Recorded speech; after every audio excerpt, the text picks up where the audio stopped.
Dawn's Early Light by Ellsworth Thane, 1774, America. Tradition is changed and freedom is gained, no longer chained to England. Julian travels to America with his dad, but during that voyage something very sad adds. His dad dies. That isn't so rad. Now he has to make some new lads. Julian is scared just as it is. He has to explore America, gee whiz. All alone, just like a pop quiz. Maybe he needs to find a missus. Julian and Sprague gain a connection. Sprague points him in the right direction.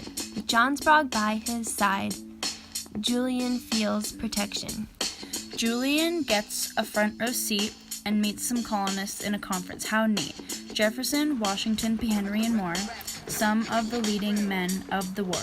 Julian is judged because he's from London and he still doesn't know how to use a gun. But he supports the king, just a conservative kind of thing. Colonists believe that taxes are unfair. Julian tells them the king doesn't care. The king just don't have money to spare. That king better prepare.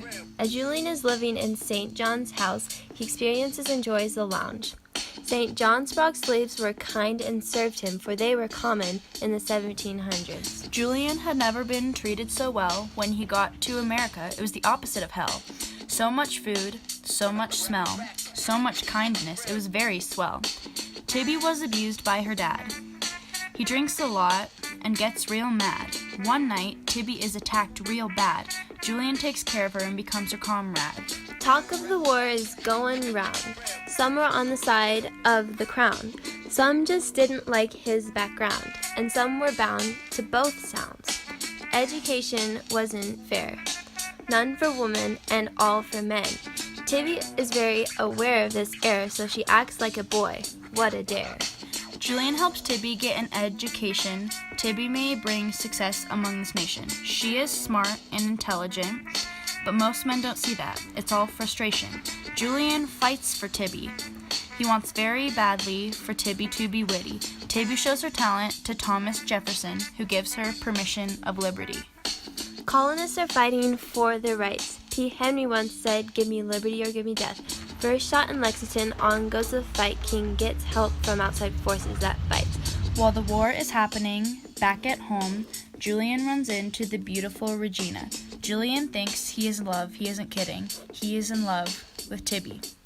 Regina is not to be trusted, as she is almost married to John Sprague. She flirts with Julian, but she gets busted. Oh my gosh, Regina's such a dog. Although he wants to go back to London, Julian decides to go to war and get some shots. He knows that he is fully a colonist. Good thing it wasn't a loss. He has caring family back at home, and he doesn't want to leave them or let them down. Tibby doesn't want Julian to leave town, but she understands he's doing the right thing. Julian believes he is joining the right army, the army that is fighting for the right to. Your own opinion, the life one wants, a hand in your own government. The troops are low on food, supplies and necessities. Julian is just getting through. His friend Nettie helps with the activities. They all just want their liberties. Julian experiences his first battle. It was quite a harsh grapple. He is scared at first, but then he gets used to the crazy outburst. St. John Sprague returns back home. He is badly wounded and brings word of seeing Julian. Although Julian isn't dead, he's badly hurt and sick. He stays at a hidden camp where he is later put to use as a secretary. First he is Greene's secretary, then he is Lafayette's secretary. By this point in the war, the French have joined, Lafayette being one of them. The French want revenge on Great Britain, so they join the other side, and they aren't quitting. Tibby's mother dies, Tibby's brother dies, so she decides to run to Julian and cry. She has always loved him, but it took Julian a while to realize. She dresses up as a boy again and goes to find her love, Julian. Tibby finds Julian as Lafayette's secretary. They are happy to see each other. But then Batabi finds herself in the middle of the war, injured by a blow to the shoulder. Julian sees it has Batabi this whole time. She went through a crime just to find him. The long-lasting war goes on and on. The redcoats become weaker. Eventually, the colonists beat Cornwallis, Britain's military leader. And that's the end!